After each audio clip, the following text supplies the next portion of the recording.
This is Host Jockeys Unite, the only episodic podcast that strives to not only educate and entertain those in emergency services, but to give an inside peek inside the fire and EMS services to the general public. We are here to leave a legacy for future generations. And now, here are your hosts, Chris Edwards and Jay Gallagher. Hello, and welcome back to Host Jockeys Unite. Thank you for joining us today for the first episode of the new year. We hope you had a great holiday season and a great new year. I'm your host, Chris Edwards, and this is my co-host, Jay Gallagher. Hey, everybody. Welcome back. And today we will talk about a very tragic topic, one that no one should ever have to worry about while on duty. Today's topic is violence against first responders. We will explore violence on emergency scenes and the causes of it, along with some statistical data on cases. We will also give some information on how to prevent violent incidents and ways to protect yourself as a first responder on scene. So sit back, relax, and enjoy the show. I'm Chris Edwards, and I'm the host of the podcast, and I'm going to give you a little information about myself and Jay Gallagher. I began my fire career about 6 years ago as a volunteer firefighter and took all my certifications that were required, all my classes. I then moved into a career firefighter position about 6 months ago to a year ago, where I obtained my EMT certification. Jay, when did you begin your fire service? Counting my Explorer time, it started in 1986, and I retired in 2015, so that's 29 years. I've had a long and rewarding career. And what positions have you held throughout your career in the fire service, and explain these positions? I did everything from basic grunt firefighter, to driver operator, lieutenant, captain. The only positions I have not held is any assistant chief or chief's positions, with the exception of I was chief for about a year and a half of a kind of a certain based emergency response group. Yeah, you're talking about REACT. That's where we actually met each other. Exactly, and it's hard to believe it's been this long. Been at least 10 years, yeah. Yep. And so you retired as a captain from the fire service. That is correct. And this part of the show, ladies and gentlemen, is called Ask the Firefighter. This is where we take questions sent in by you and answer them to the best of our ability. Today's question is, Chris, why does a fire truck come when you call for an ambulance? Well, Jay, the simple answer to that is because firefighters can and do get there first. And time is critical in an medical emergency. Now, most departments cross-train their firefighters in emergency medical services, be it either EMT or paramedic. So what does that mean to you as a 911 caller? Well, in the early days, fire stations were strategically placed so that firefighters could quickly get to burning buildings and other emergency incidents. Obviously, time is an important aspect of firefighting because flames can quickly spread throughout a building. The ability to quickly respond to a fire gives firefighters more time to rescue people trapped inside and save property by suppressing the fire in the early stages. It quickly became apparent that the firefighters' ability to get there fast could be used for other types of emergency response, such as heart attacks, strokes, trauma, and other medical calls. 4 minutes is a critical time frame for someone who has experienced a heart attack, injury, or other illness that makes them stop breathing. The heart and brain have a better chance of full recovery if they receive oxygen in 4 minutes or less. After that, a person can suffer brain damage or worse. Firefighters, most of them, again, trained to the level of EMT or paramedic, can use life-saving techniques, including defibrillation, to help prevent death or permanent injury. These life-saving techniques are much more effective if they can get to the patient within the first 4 minutes. Many EMS systems are constantly overwhelmed with calls and often can't be the first on scene. The expertise and time savings that firefighters bring is truly life-saving. And if you have any question about the fire or EMS service that you would like answered on the show, or if you'd like to learn how to become a volunteer firefighter or EMT, please email us at firefighter274@outlook.com. The topic for tonight's show is violence against first responders. Now, if you spend any amount of time with any police officer, EMT, paramedic, or firefighter who has run enough medical calls, the war stories are bound to come pouring out. Responders are frequently bit, spat at, kicked, punched, and cursed at. Sometimes they're even beaten, stabbed, and shot at. Hand to hand grappling with a drunk, high, or mentally disturbed or enraged patient has become a normal part of the job. One glaring indication of society's apparent apathy towards responder violence is how little we know about basic questions surrounding the problem, including how often it happens and why.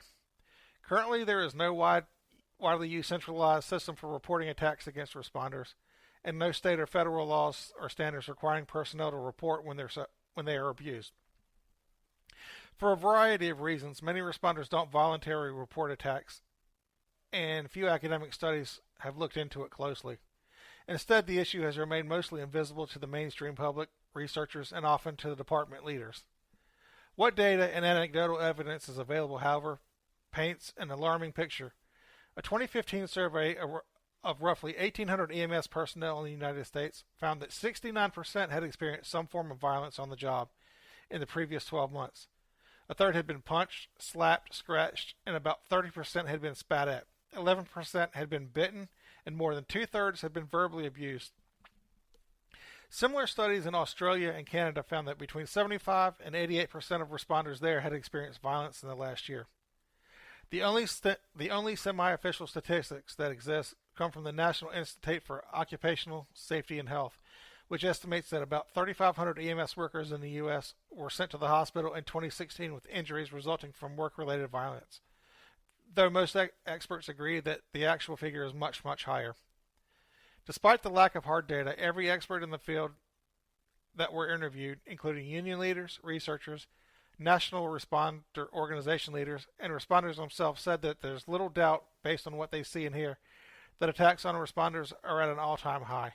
Some cited the opioid epidemic as a reason. Others pointed to the significant increase in medical calls over the past few decades, and others simply cited the breakdown of social decorum.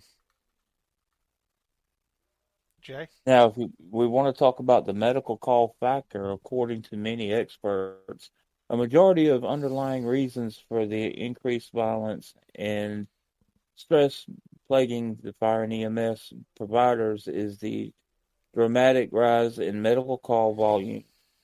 According to NFPA, the fire service EMS calls have increased about 350% over the last 30 years, including a nearly 50% jump in just the last decade. In New York, the FDNY reports that more than 80% of the department's total runs are now medical related, which is which is in line with the fire service nationally. According to the International Association of Firefighters, despite that, staffing levels have maintained relatively flat for the decade or even longer. Now, one of the things we've been seeing out of all of this uh, throughout the recession is that a lot of municipalities, especially urban, metro, and even suburban communities, are growing outwardly and upwardly and in population. But the fire department resources, by way of personnel and capital investments, are not increasing. Thomas Breyer, the NIAFF director of the fire and EMS operations, reported in Philadelphia, where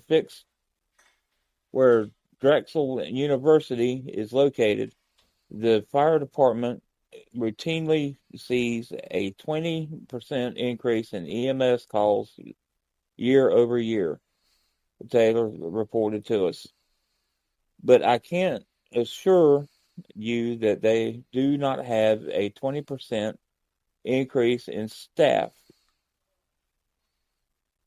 That's incredible. All of those calls and no increase in staff. Right, exactly. But But as a result, some of them feared that the system in place is reaching a breaking point, and responders are increasingly worn out, dis- disillusioned, depressed, and tired of holding out for a helping hand, only to be met with uh, ingratitude, a closed fist, or worse. Now, John Montez, an emergency services specialist at NFPA and a longtime EMT in Boston, said that the violence can be manifest itself in different ways over the time for both EMS workers and patients. He described a friend who also was an EMT who described the profession as a dream job when he came to work each day in a perfectly pressed uniform, but over time, though, it wore him down. Then one day, he transported a patient to the hospital, and the uh, the patient bit him so hard it broke the skin, and his saliva got into the EMT's bloodstream. Now, Montez said that the patient refused to take any communicable disease test, so the EMT had to go on hardcore antibiotics, which affected him so bad that he ended up in the hospital himself for a week with internal bleeding. 4 months later, his friend transports another patient, and the guy spits on him, and the guy retaliated. Out of anger, the EMT hit the patient. The hospital reported the incident to the department, and the EMT was promptly fired. He did what he did because of all of the other terrible things that had happened to him, and he had just had got enough care and support for those things. Montez said, "It is right is it right what he did? No, but it's not right what happened to him either." Now Montez knows of at least 16 friends and former EMS colleagues who have taken their own lives in recent years. Others have quit under the weight of the job or were also fired after snapping at a violent patient. The problem has reached the point where it can't be ignored any longer. As the emotional toll on responders receives more and more attention, money is starting to flow toward research projects to develop strategies that can help. In September of 2017, the Federal Emergency Management Agency, FEMA, awarded Taylor's first program a $1.5 million Assistance to Firefighters grant to study stress and violence in fire-based EMS, the first ever AFG grant to fund a project focused on the EMS side of the fire service. The project, called Stress and Violence in Fire-Based EMS Responders, or SAVER, aims to develop comprehensive systems checklist that fire departments and firefighter unions can use to reduce worker stress and injury related to on-the-job violence. The researchers will also work with departments and unions in four pilot program cities to encourage the broad use of a confidential violence reporting tool called eMERGE, EMERG, which was developed by the Center for Leadership, Innovation, and Research in EMS. Taylor and others maintain that violent events have been woefully underreported for decades, partly because departments don't push responders to report, and partly because responders often choose not to. Many responders view dealing with violence as simply part of the job, and the suck it up buttercup attitude is pervasive, responders told me. Others worry that reporting certain experiences, like being punched by a senile senior citizen, would be met with derision back at the station, and some responders fear being picked on or perceived as weak. Some simply don't report violent incidents out of sympathy for their mentally ill patients. I know in Philadelphia the fire department has an average of 5 to 10 workers' comp reports per year from injuries suffered from assault, but the firefighters union in Philly tells us that people are getting assaulted every day, Taylor says.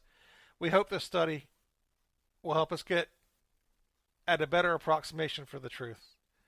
While research is vital to understanding the levels of violence responders face and how to while research is vital to understanding the levels of violence responders faced and how to better protect and prepare them, other strategies are happening in parallel. Many U.S. states, for instance, have passed laws that make it a felony to assault an EMT or firefighter, a step that may dissuade some would-be assailants. Canada and Australia have also begun media campaigns to highlight the violence responders experience in hopes that a better educated public will help slow the surge of EMT assaults happening in those countries. Some departments have also begun to hang signs on ambulances with messages like, "It is not okay to assault paramedics," or "It is a felony to assault a first responder or other healthcare worker." FDNY recently began displaying a decal informing patients that assault against EMTs can result in 7 years in prison. Increasingly, departments are implementing new strategies such as flagging particular address in their dispatch system where violence has occurred in the past to let responders know to be prepared or to call on police units to assist. While these measures can make a dent in the problem, lasting improvement must also involve a seismic shift on multiple fronts. Similar to the battle that the fire service is currently waging against the high incidence of cancer in firefighters, several experts reported. That means that changing the culture to remove the stigma around mental health and reporting violence, as well as developing more and better training, improving tactics of responders and dispatchers, and creating EMS industry standards that prioritize and better define safety. Vince Robbins, who is the president of the National EMS Management Association, said that many EMTs currently have no training on some of the biggest threats they encounter in the field, including violence from patients, hostile crowds, and how to mentally and physically defend themselves in a hostile situation. I personally disagree with this statement because when I took my EMT course, there was a big section of the curriculum devoted to threats that could be experienced and how to counteract and protect yourself from these said threats. I think this statement is more broadly indicative to the EMS service as a whole, due to some of the smaller rural areas that don't receive as complete training.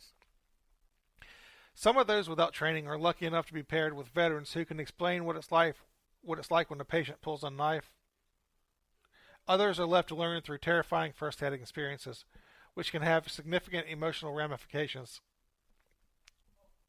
You come into this industry with an expectation that the person you're helping will be grateful and thankful, Robbins said. When that person ends up spitting on you or throwing something at you or calling you names or has family members verbally assaulting you, it affects you emotionally. You can feel rejected and hurt emotionally. It's not so much the physical pain, it's the emotional shock.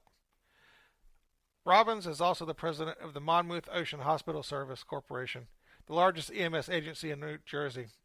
And according to Robbins, all the new EMTs in their service are taught life-saving skills such as always having an exit available in any room or situation, having a radio and being in reach of a panic button, and knowing when to leave the scene if a patient or crowd becomes threatening.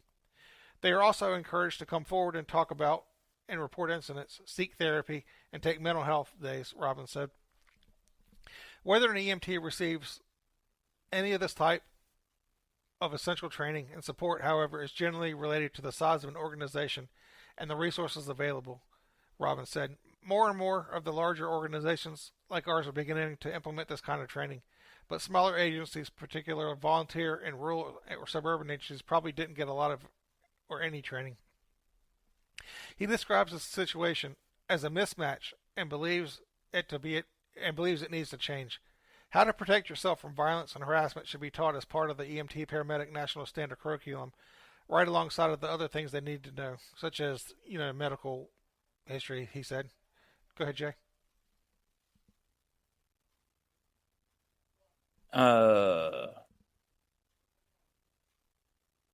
Chris, you go ahead to keep going. My notes have disappeared on me here. Okay. I've been trying to find them. I'm sorry.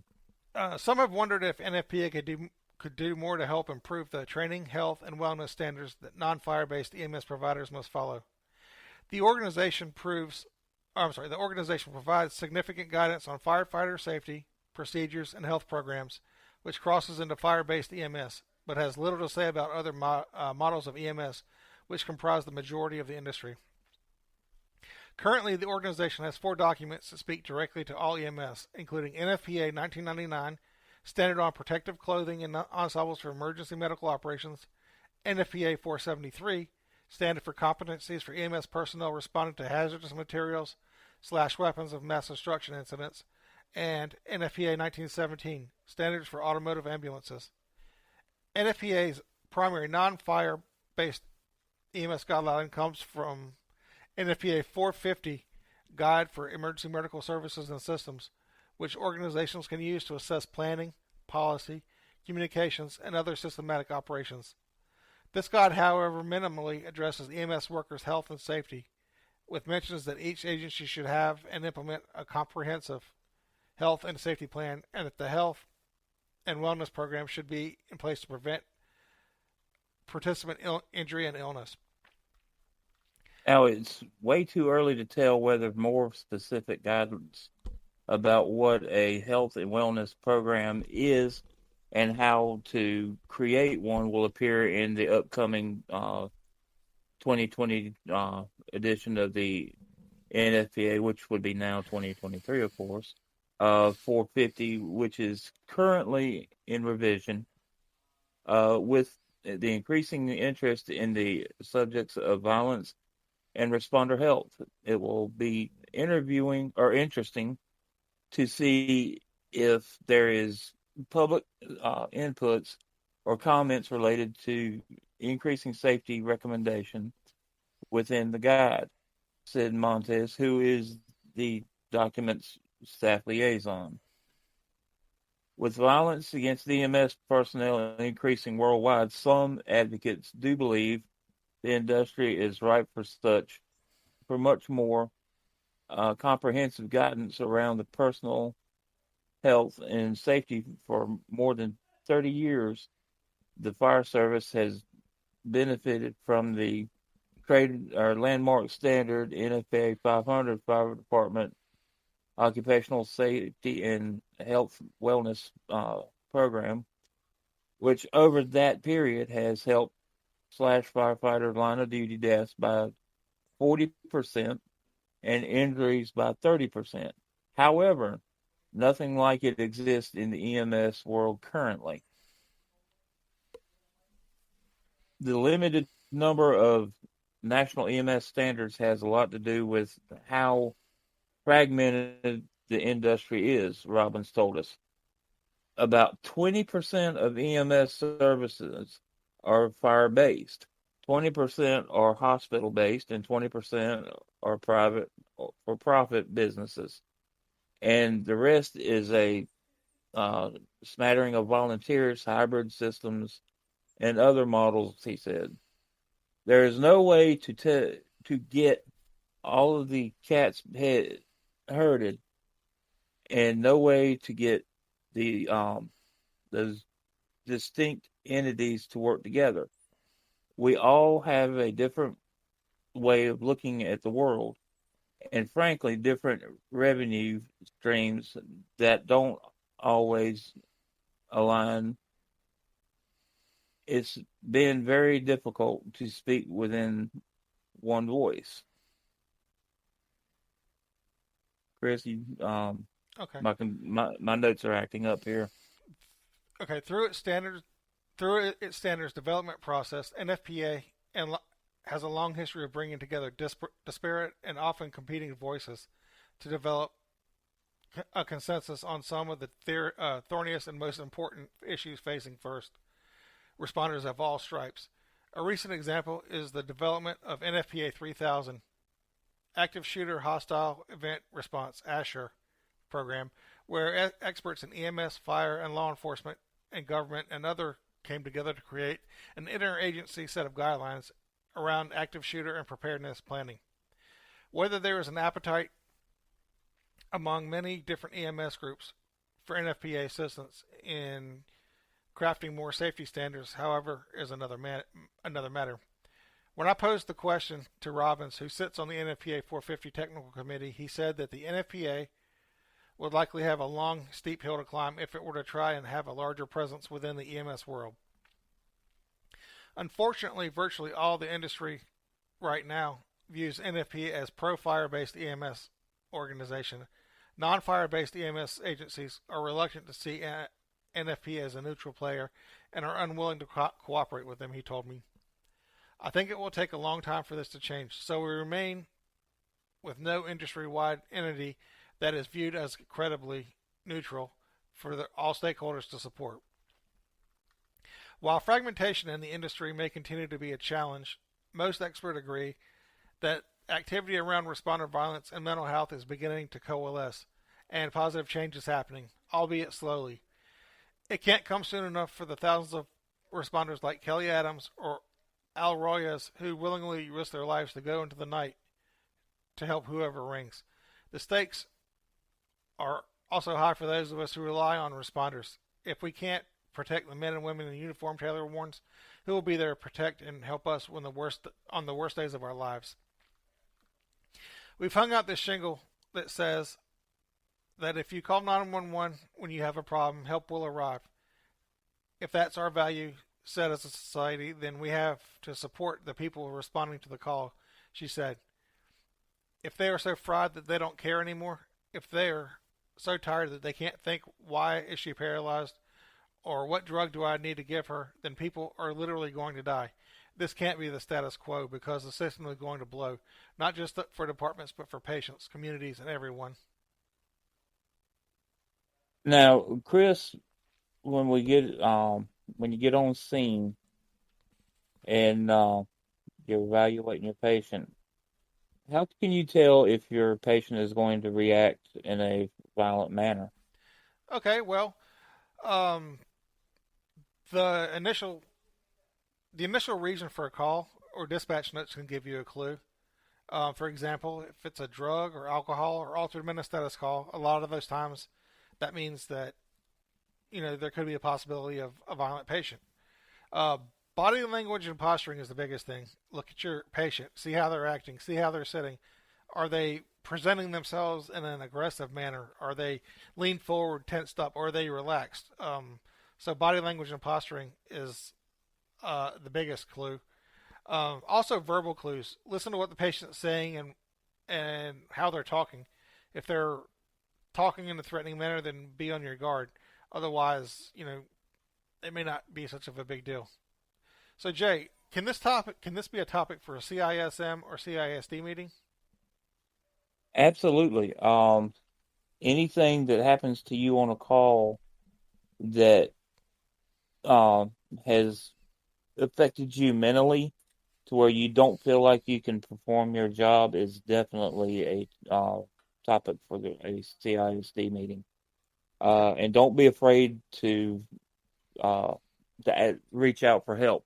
Don't take you know, the seniors members' advice and just, like you said previously, suck it up, Buttercup, because the only thing that's going to do is deepen the problem, and it will be harder for you to get it past you and to be able to perform your duties, whether it be fire, police, or EMS. So yes, absolutely. Yeah, and it's like they said But before. It's such a stigma now that people need to get over. It's no shame in asking for help if you need it. exactly. Um, I've seen TV commercials where it says it's okay not to be okay. Well, when you get to that point, then you need to reach out for help. And don't and the ones that tell you to suck it up, Buttercup, put them in the back. Don't even listen to that. Oh, you mean like the I've old? heard. You mean like the old truckies? Yeah, yeah, yeah. Yeah, like Bugs Bunny used to say, one of these days. But yeah, just leave them goofballs behind you, because that's not helping you a bit. And No, technically, if they're telling you that, then they need to go to one and discuss their whole career, right. because Lord only knows what they've got bottled up inside. They, yeah, 'cause they've got so much apathy for their job. They've been doing it so long they just don't care anymore, and that's dangerous on scene as well. Absolutely, absolutely, it's going to get someone hurt and or killed. But now here's the thing: what steps can we take while en route to ensure uh, our safety? Uh, do we have to go and get issued body armor or what? Well, I mean, the body armor question, I guess that depends on your individual agency, and that's just using common sense on your part. If it's a potentially violent call, then by all means, wear the proper level of PPE. Put your body armor on. Don't not wear it just because. Review your dispatch information for clues, but don't take that as 100% accurate. I've been to thousands of calls where the dispatch information says it's scene's not safe, this, that, and the other, and it just happened to be an old lady that took too much medication or something. So dispatch does a good job, but they're not always 100% accurate. Um, and then if you're in doubt, get additional resources, law enforcement en route. Even if it's not a call type that is normally associated with violence, it never hurts to have extra resources en route. You can always cancel a resource, but you can't get it when you need it, always. Um, and then It's stage in a. always Oh, go ahead. it's always better to have it there and not need it than to need it and it still be sitting in the barn. Right, exactly. And then stage in a safe location until law enforcement has secured the scene. Um, I've going back to the first part of that question. Here recently, I've actually been on two calls where it was not a secure scene, but I wasn't told by dispatch and walked up into the scene because I didn't know it wasn't a secure scene, and then kind of got blessed out by law enforcement because I was already there before them. So that's just a learning experience for me, but it's just I didn't have all the information I needed from dispatch and didn't assumed it was a safe scene. Yeah. Now I went right after I became safety officer. Uh, this has been a few years back. We had a call for a shooting, and the road that it was on had no kind of house numbers or anything like that.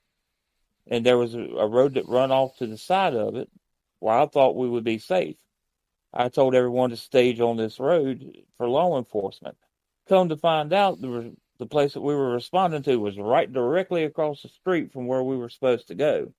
Right. And the guy could have, had a beat on one of us. And, it's, you know, dispatch does a great job, but like you said, they don't always get 100% of everything that's going on.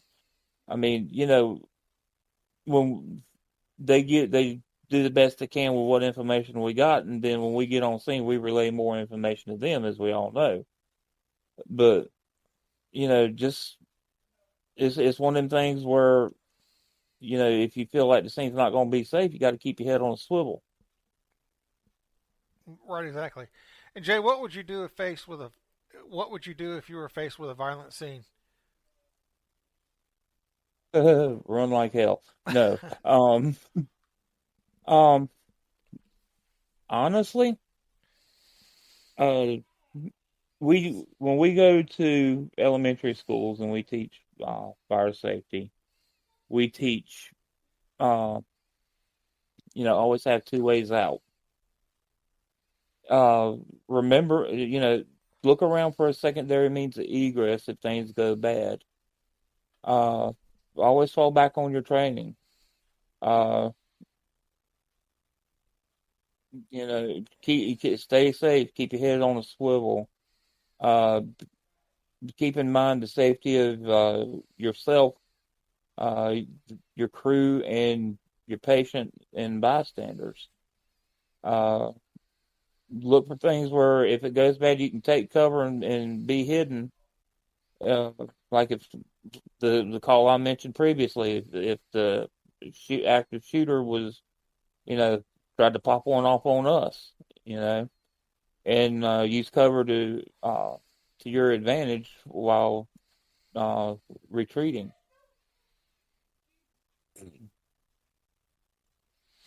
And also it. And Oh, go ahead. and situational awareness is first. This all falls under that. The umbrella of situational awareness. Uh, always scan for you know for dangerous situation signs. Uh, Things may not be normal. Uh, like there might be a pistol laying around. Maybe a bomb that uh, like you go into one of these drug labs, and you don't realize it at first, and they set booby traps for us all over the place. Um, to keep us from getting in there and, especially for law enforcement. And you could stumble upon one of them. Uh, an example of that, uh, I believe, I want to say it was the mid 90s. It might have been a little earlier than that. An abortion clinic down in Georgia was bombed. Uh, first responders showed up, and a secondary device went off. Guess what, boys and girls? That secondary device was for us to keep us from treating the patients, putting out the fire, doing what needed to be done. So always keep in mind, if one thing's happened, there's always a good chance for something else to happen to take you out. Uh, Exactly. And uh, if it comes down to it, very last resort, use whatever you have at your disposal as a weapon. A knife, a piece of wood, liquids, even dirt. Anything you can use to distract or disorient your attacker long enough for you to get away is as a last resort. That use what you have on hand. or if you got a good paramedic with you, is thinking on their feet, uh, give them an injection of a little bit of value True. if you can get close enough to them. So, but folks, the while the content so far has leaned heavily on violent patients in the EMS setting, uh, there are other types of threats that exist for fire department responders and law enforcement, of course, uh, while on scene. And here in North Carolina, right before Thanksgiving, I believe it was, uh, two firefighters were shot. And so I mean, it's not just patients that um, what's what I'm looking for? That are affected. Um, That yeah, commit the violence.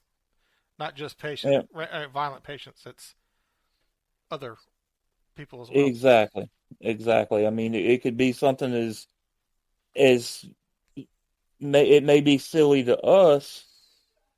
Uh, this guy's girlfriend broke up with him, started dating a firefighter. Well, I'm going to get even with every firefighter I see. I'm going to call in a false alarm, and when they come pulling up, I'm going to shoot them. Right. Exactly.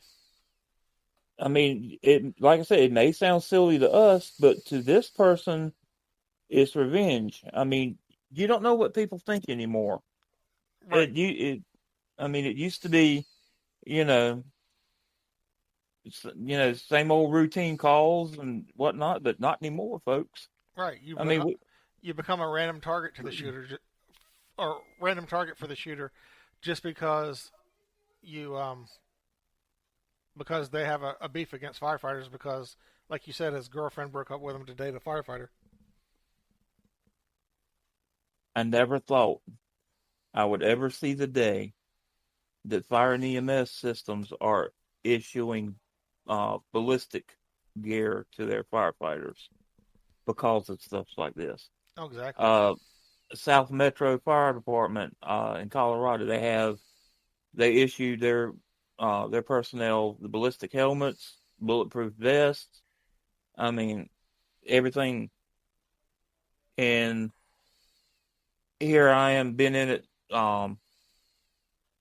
for as long as I have, think of my dad who started back in the 60s Well, and seeing what it, and, knowing before he passed away how it's gotten now. I thought I'd never see the day, but think about what was going, what was going through my pop's mind when he seen it. right. I mean, exactly. It's but back then, people weren't as crazy as they are now. It was people had a people had respect for law enforcement back then. Back then, you know, people didn't disrespect law enforcement like they do now. So it was a different mentality back then. Yeah. Um, and another scenario, I guess, is family members might get violent because a loved one didn't get saved or didn't get survive. You know, maybe a heart attack patient or somebody in a fire got killed in a fire, and family members get violent because you weren't able to save their loved one. What Now, What do you think about that? the I was lucky. When I had calls like that, they they understood. We did everything that we knew to save them. We used every bit of equipment at our disposal to save them. And you know, when the good Lord punches your ticket, I don't care how many people are standing around you or how much medical equipment you've got around you. When he says it's time to go, you're gone no matter what. And luckily, everyone that I've had to deal with in that situation understood. Right, exactly. And one of the more common things that happen, I guess, now uh, that could potentially become violent is random bystanders tend to wander onto a scene and become violent. Lack scene security. What do you think?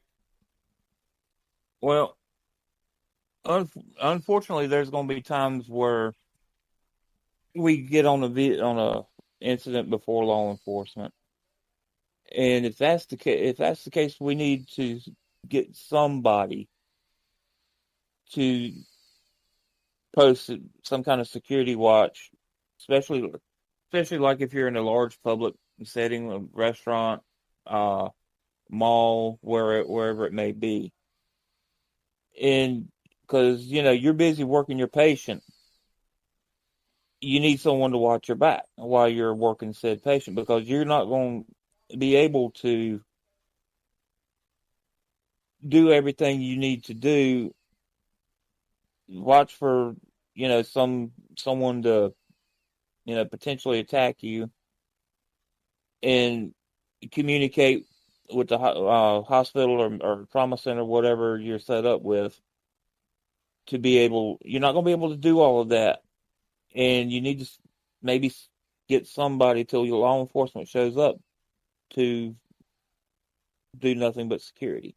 Or 50-foot radius around you, keep everybody back, or 100 foot, however far you want.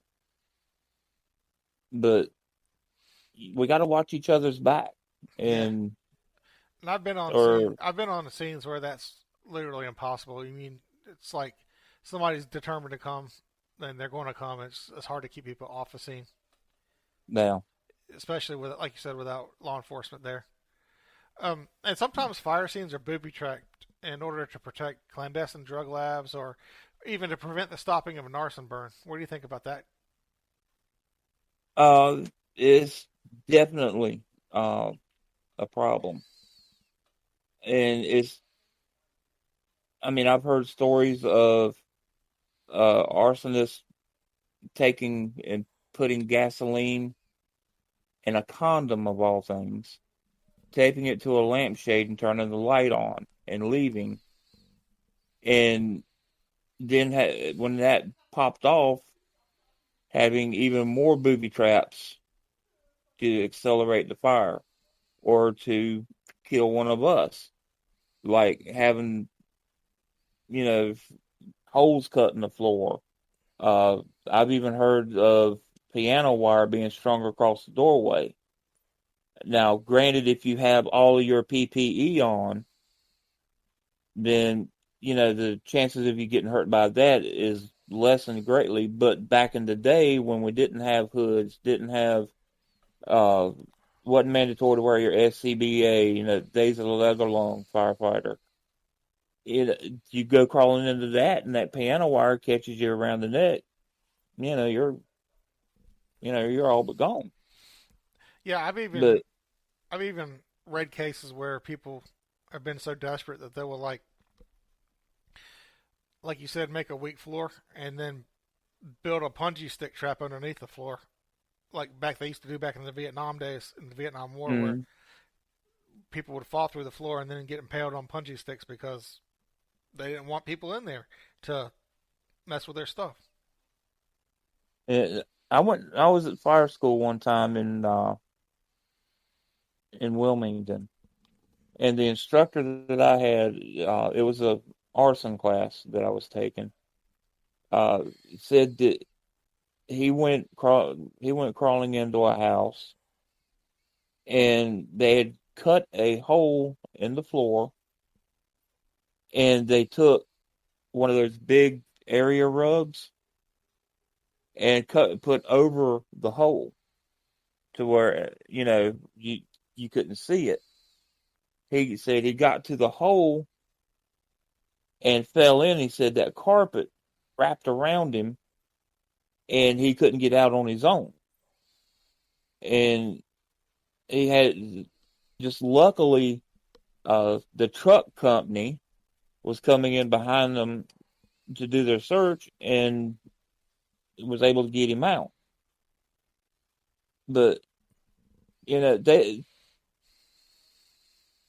arsonists are sick, Oh, they are. and I don't say mean to say that in a I don't mean it to sound like it did. Okay, they have a mental issue. Mental illness is a sickness that they need to get help for before they kill somebody. Do your time and go ahead, do your time in jail for whatever you've done, because they can tell if God forbid somebody dies in that fire. They can tell if they died before the fire started Or after. or after the fire. And all they got to do is look up your nose. Yep.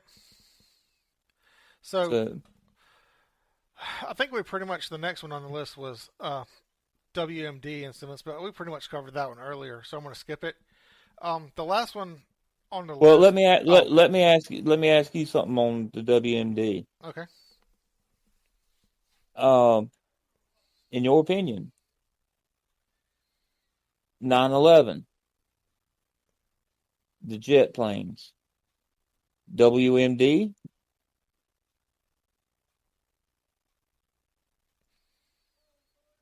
were Uh, they were I would have to say yes, but there's so much conspiracy floating around now about it that it's hard to really say without getting into another whole hour-long discussion of a whole different topic. But there's so much conspiracy floating around concerning 911 now that um, it's hard to say where the jets use as WMD. Some people say that there's not enough jet fuel to do that much damage, so who knows? well, one thing they wasn't thinking about um is the fact of the fireball. Yeah, I mean, they had so many thousands of pounds of fuel on that plane, and the initial fireball is what done most of the damage. It blew the fire retardant off the steel beams. Steel beams actually lose tensile strength at a 1,000 actually degrees. yeah, 1,000 degrees, relatively low temperature if you stop to think about it compared to what we see, in other cases. They actually elongate and lose their strength because they stretch out of shape. Exactly. And I But mean, see, I heard that, and I don't know for sure, but I had heard that the major support beams of the Trade Center weren't coated with fire department or fire retardant material because it wasn't required then when it was built, and since then they've updated that standard to make that a standard now. Heard that as well, but I also heard that they were the higher up they went, like let's just say for the first 75 floors, okay, just for the sake of the conversation, everything was sheetrock. Yeah. Well, I don't know if you've ever toted sheetrock, but I used to work for a lumber company on my time off with the fire department. I've toted sheetrock. It sucks carrying it up one floor, much less, up to the very tip top. All right. So they went in there with the spray on fire retardant. And to a certain point, everything was sheetrock, and then from that certain point up was the fire retardant. Now, when the beams got hot enough to elongate and lose their strength, it started with a pancake collapse. Right.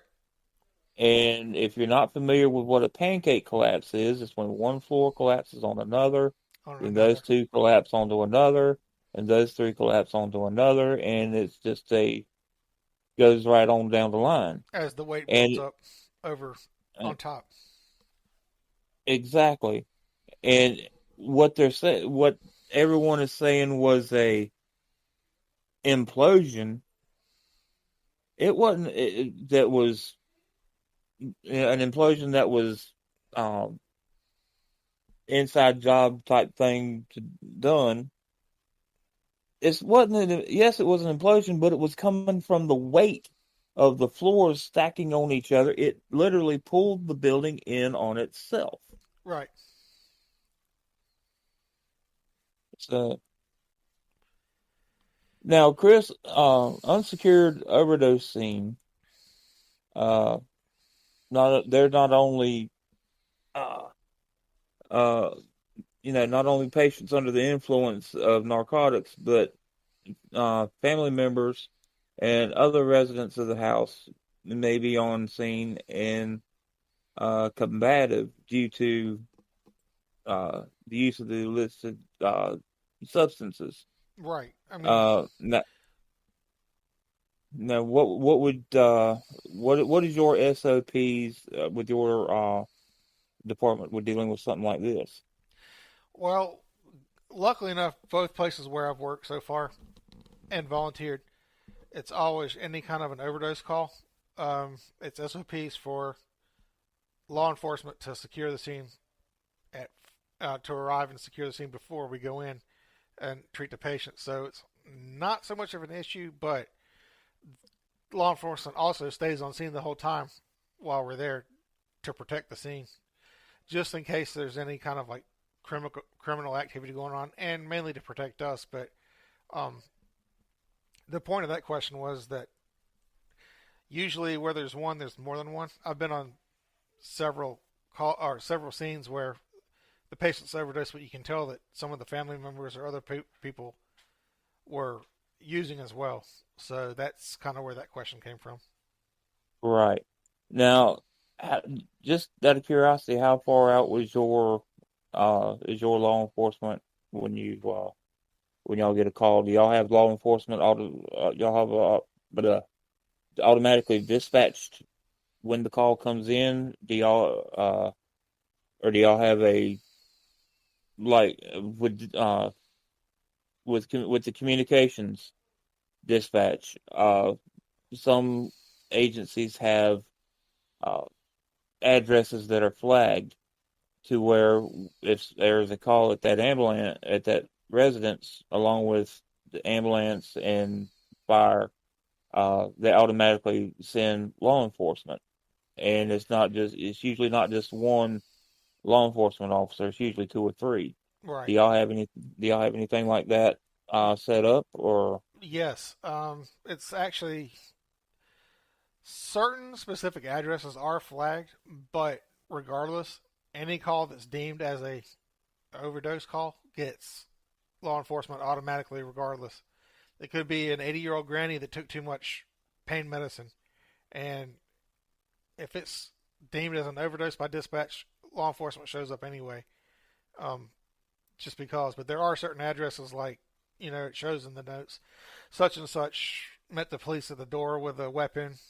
Um, this is a known address. This is a known area for such and such activity. Things like that. So it does both, actually. But yes, all overdose calls are automatically uh, dispatched with law enforcement. And we've had to actually sit there and stage. A lot of times we sit there and stage, regardless of the patient's condition. We'll sit there and stage until law enforcement shows up to clear the scene. Gotcha. That's good to have something like that in place to, that saves you uh, time also in gaining patient access if law enforcement shows up same time or even a little bit ahead of you. So they can go ahead and secure the scene. You can get in there and treat your patient. And they don't always get there ahead of us, but they're good about it for the most part. But there are times we do have to wait. I mean, just Yeah. because. Well, if you take your foot out of the gas pedal, you'd be surprised at what happened. Uh huh. So Okay, Chris, go okay, ahead. okay. So the last topic we're going to cover in today's show is just the recent line of duty deaths due to violence. And these reports, I randomly picked them from research that I found on the web, and these are only examples. So on October 1st of 2022, a non-duty EMT with the fire department in New York was stabbed to death in Queens when she went to get food. Her name was Allison Russo Elling. She was 61 and was a 25-year veteran of the department. She was stabbed multiple times before the suspect fled the scene and barricaded himself inside of his residence. Miss Elling was a World Trade Center first responder who was cited multiple times for her bravery and life-saving work. And then police officer Lane Burns of the Bon Terre, Missouri Police Department was shot and killed at about 12:30 a.m. on March 17th, 2022, as he and another officer responded to a disturbance at a Motel 6. The officers were approaching the motel room.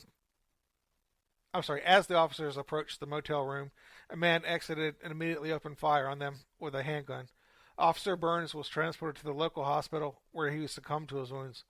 Officer Burns had served with the Bon Terre Police Department for 5 years and had previously served with the St. Francois County Sheriff's Office. Jay, any? Well, we were talking about earlier the firefighters here in North Carolina that were shot when they arrived on scene of a call. It was two of them, and I can't find my notes where that I had on that. It was up western part of North Carolina. If when I find it, I'll let everybody know on the next show. Okay. But um, it's something that is increasing. No matter what we do, how many SOPs we set up, or it's something that's unfortunately looks like it's going to continue and get worse. So does that means we have to up our game, with more law enforcement response, wearing ballistic gear. It's just a shame of that this is what it's come to. It really is. Hey, Chris, guess what? What's that? It's time for the tip of the show. That's right. It's the pro tip of the show, folks, where we leave you with knowledge from our experience to help you be safe and to come home to the ones that love you. Today's tip. Chris, how are you going to deal with calls during cold weather? Well, many departments that operate in cold, ice, or snowy conditions know how to deal with emergency scenes during this time of year. Other departments, especially those of us down south, that don't encounter these conditions regularly, we don't know what to expect when the winter weather comes in and the temperatures drop. And that means many of our fellow firefighters must work in conditions that were never planned for or thought they would ever have to experience. Department leadership should prepare both personnel and apparatus for such an eventuality. Here are some actions that should be considered. Review the rehab policy with personnel to reinforce the importance of early rehab to avoid cold-related injuries for on-scene personnel. Have your members review the SOPs or SOGs with an emphasis on changing road conditions in winter operations. Get some snow melt or rock salt to stations to keep sidewalks, parking lots, and aprons clear. Educate the public to keep their address numbers visible and hydrants available, just in case, so we can find their address and access their hydrant. Educate the public that four-wheel drive does not help a vehicle stop on snow or ice, and to be more vigilant in their driving. Just because you have four wheels spinning doesn't mean you're going to stop if you don't have traction. Work with the Public Works Department to see if sand trucks are available in the event apparatuses are unable to get traction on ice. Now, while long-term maintenance is usually the responsibility of the designated mechanic, apparatus crews can do the following to get the rig ready for winter. Put ice melt or rock salt in a 5-gallon bucket on the rig in case you find your apparatus in icy conditions. Cat litter, sand, or even absorbent will work as a backup if ice melt is not available. Remember to carry a shovel to clear a path in heavy snow. Test the cab heater and defroster at shift change and send the rig in for repair if they don't work. If your truck is equipped with automatic tire chains, test them at least once during a shift and inspect manually installed chains at each shift change. Repair any damaged links and practice them putting them on before they are needed. If you're operating on a fire scene or anywhere that you have a charged hose line in cold temperatures, crack the nozzle to allow at least a trickle of water to flow so the hoses don't freeze up. If necessary, work to minimize water flow and point it away from the apparatus, incident command, and staging and rehab areas. During cold weather, consider engaging pumps and opening the circulating valves whenever the apparatus is idling or otherwise engaged. This will stop the pump, the tank, and the water from freezing up. If you're responding to an address that is either uphill or downhill, think about sending a member of crew on foot before the apparatus to check the conditions of the road. If the road is presenting icy or other questionable conditions, consider parking the apparatus in a safe spot and walking to the scene if practical. Just like you probably already did with wet road conditions, turn the engine brake off or to the lowest setting when operating on ice or snow. There are also a number of things you can do on an individual level to make these frigid days and nights more tolerable. Pack and leave a small bag that contains a pair of winter gloves, a warm hat, and a dry t-shirt on the apparatus. You may also want to include a pair of warm socks or hand and foot warmers. Make sure you keep an extra flash hood and pair of firefighting gloves with you. Wear layers of approved clothing and bring a warm beverage in an insulated container along on the call. For example, coffee, tea, or hot chocolate. Well, Jay, we've had a good show tonight. A really good topic. And my final thoughts on the show are basically violence against first responders is a totally unacceptable reality these days in the lives of emergency service workers. To be attacked and killed in the service of helping others is both heartbreaking and enraging to me in ways I cannot even describe. And it is with training and common sense, as well as a heightened sense of situational awareness and scene safety and security, that we will come home to our families at the end of the day. Jay, what's your final thoughts? I agree with everything that you just said.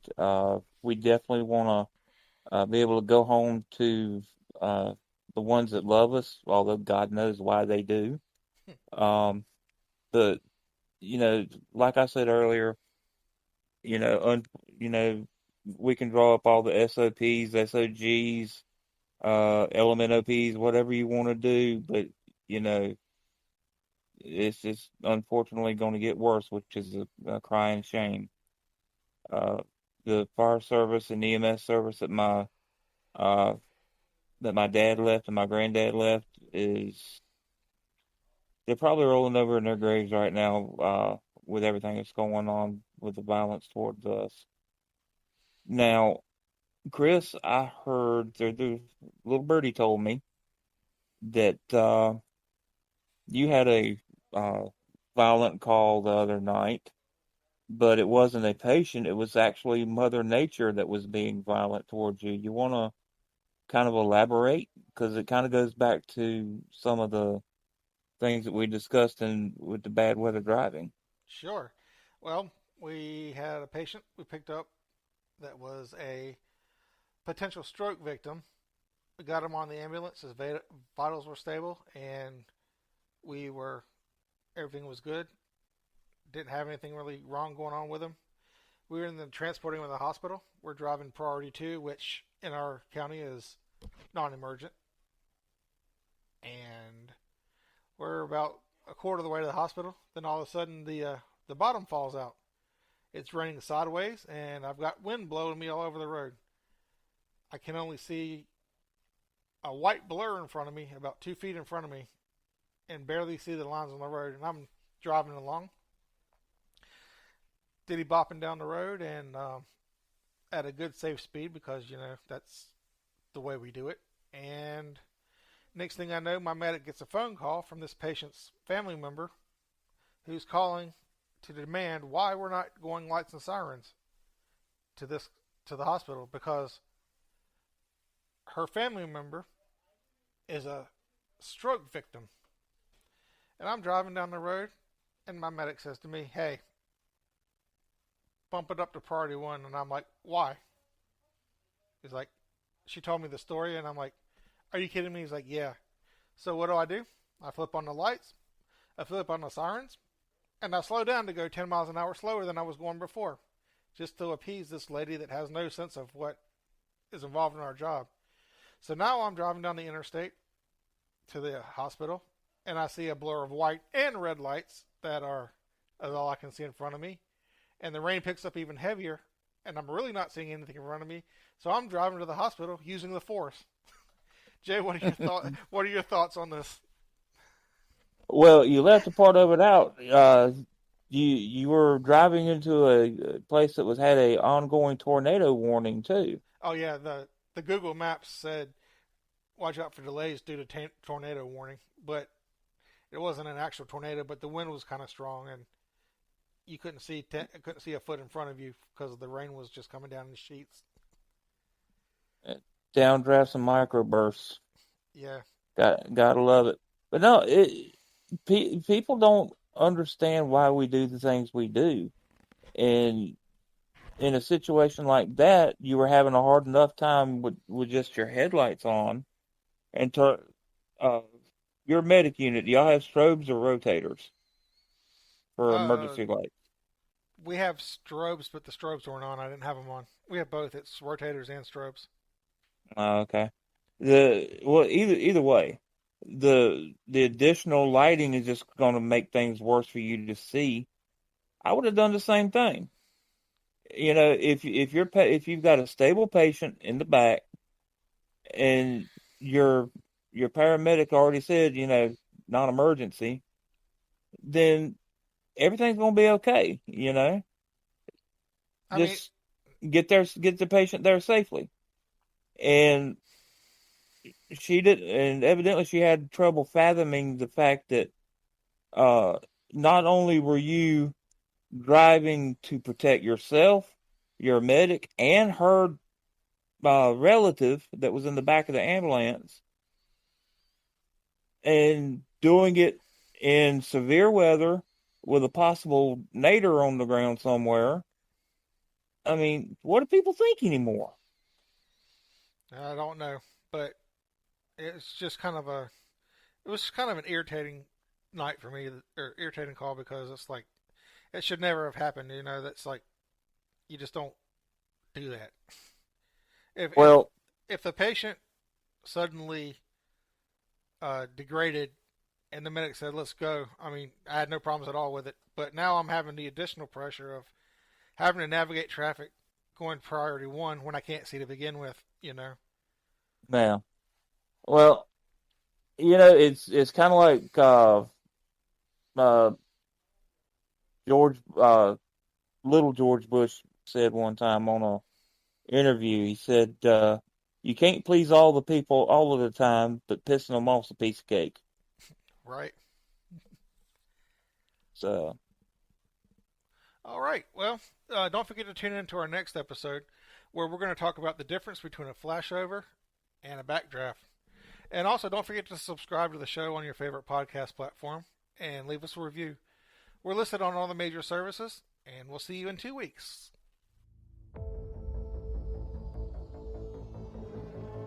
You've been listening to Hose Jockeys Unite.